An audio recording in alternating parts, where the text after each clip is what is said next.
Good morning, CEO 150. I hope that this video finds you well and that you are adjusting to new life okay. This time I'm coming to you from my spare bedroom / office here in Colorado, wearing my favorite sweatshirt because visiting school doesn't accept FAFSA. You seem like the right audience for that. And drinking out of one of my favorite mugs. That is a squirrel mug shot. So with that, I'll get into today's lecture. You have everything accessible to you on Canvas, and here we go. Alright, so similar to our first slide of the day, this is a kind of copy of our objectives. Since you don't technically have anything due today or on whichever day you watch this video, I have eliminated that. So kind of some of our goals today, again, these come straight from our syllabus.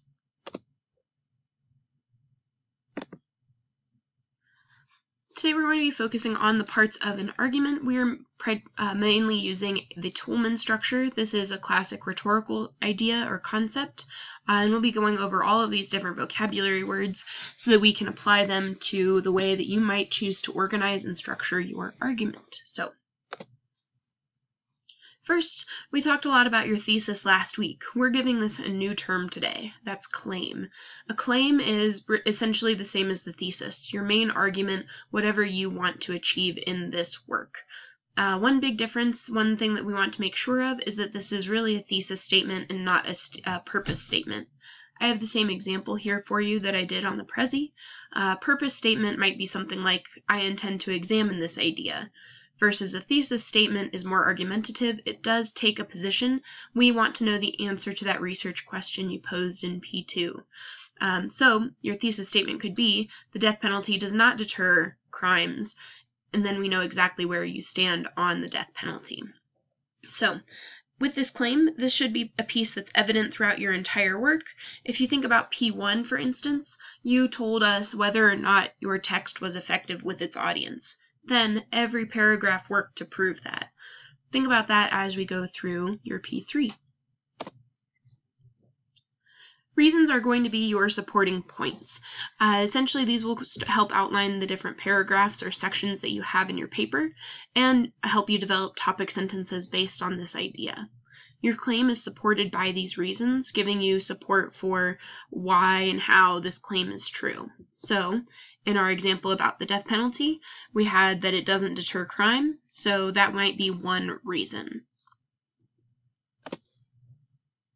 Evidence is going to come mainly from your P2. You have a lot of resources available for you, and for this, because we have had some changes with the semester, you will only be required to have 4 to 6 sources. You should have 4 scholarly sources as support for your paper. With this evidence, we want to make sure that we're bringing these sources together, so hopefully some of your sources complement each other. You should be able to cite multiple sources in each paragraph, using each source multiple times. We'll come back to this idea of synthesis a little bit later on.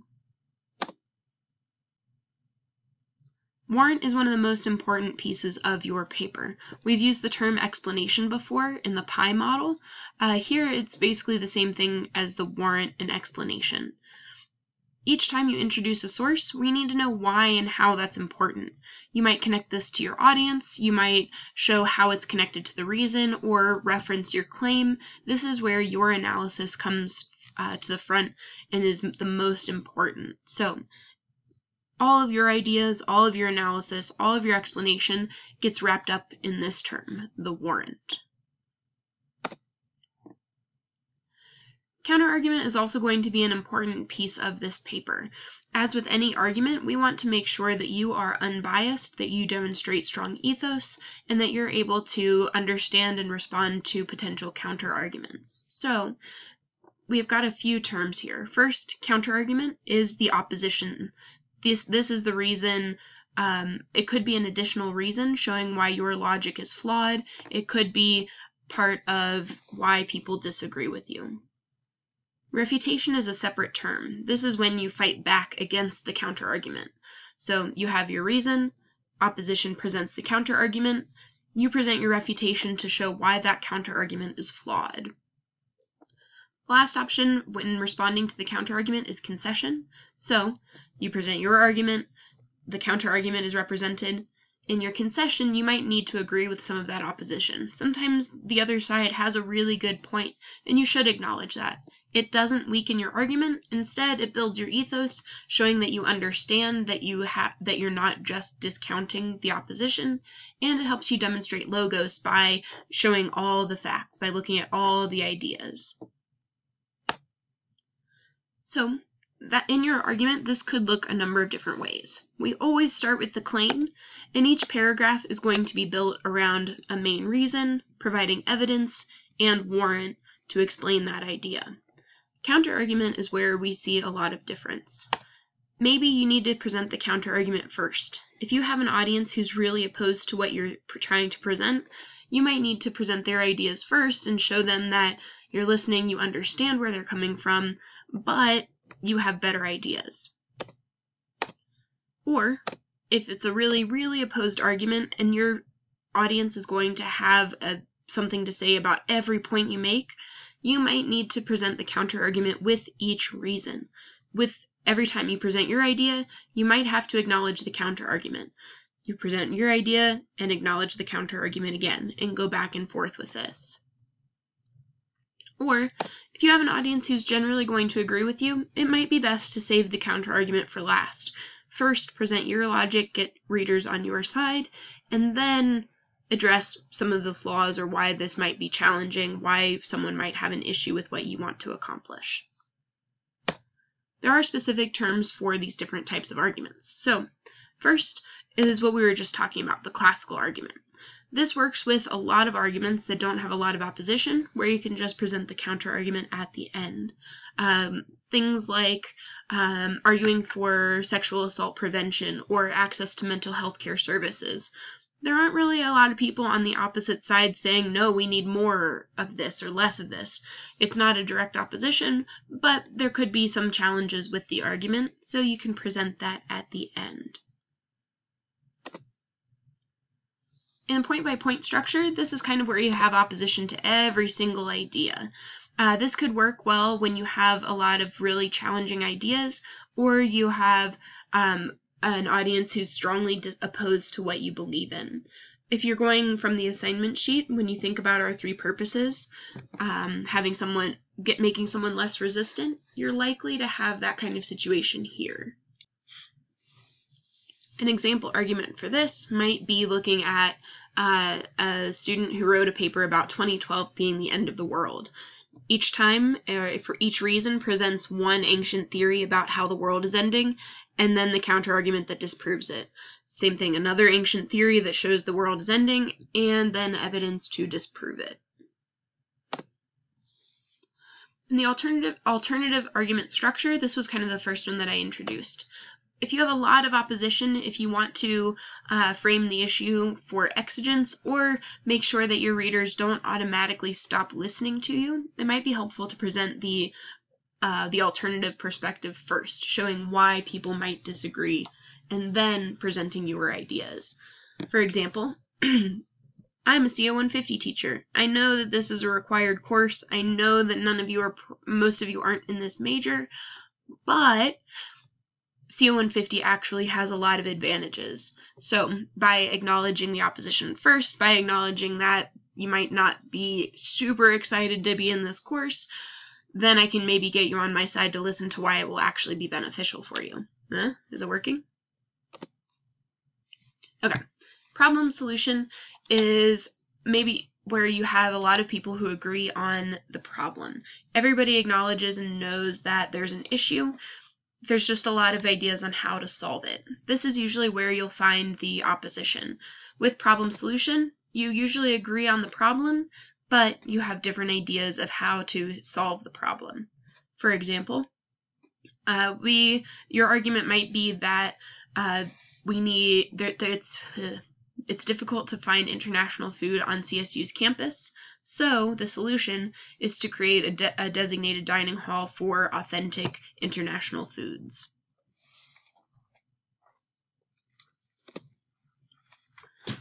Cause and effect is maybe a little bit tricky to understand. In this, we have kind of one root event, one thing at the center of the issue that's led to a lot of different effects. So, in my example, looking at social media, we have one event, the rise of social media, that leads to a lot of different things. One effect of the rise of social media is that we're better in touch with each other. Another effect is that maybe we aren't as informed as we think because we only read headlines. Another effect is that information gets out so much more quickly. So, another effect is that we have younger participation in politics. So, one event, social media on the rise, and then a lot of different effects that come from that one event. So, take a moment and think about what might work for you.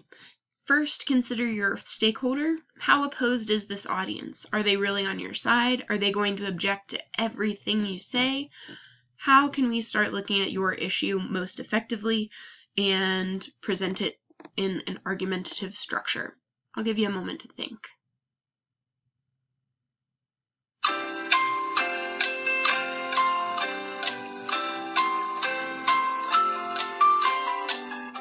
Just kidding. Take your time. That will finish us out for the day. You'll notice that I have, like I said, all of the homework posted for you already. One change that we're making to this week based on your feedback, we are going to push the discussions to Wednesday and Friday. With me getting materials up for you by Monday, it's Sunday now for me, but hopefully I'll have these materials up for you earlier and earlier. I'm giving you a little bit more time to read, respond to the different ideas. So, first discussion post is due Wednesday. I have a number of prompts for you in the discussion. For example, your video question is to tell us what argument structure you plan to use. Which one makes the most sense for your stakeholder and why? So, video question, which argument structure works for your argument? Who is your audience, and why will that structure work specifically for that group?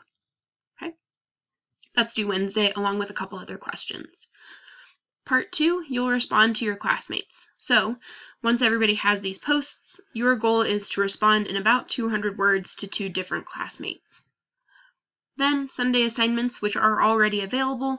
I have a reading for you in the Allen and Bacon on claim, evidence, and warrant, going through some of the things we just talked about.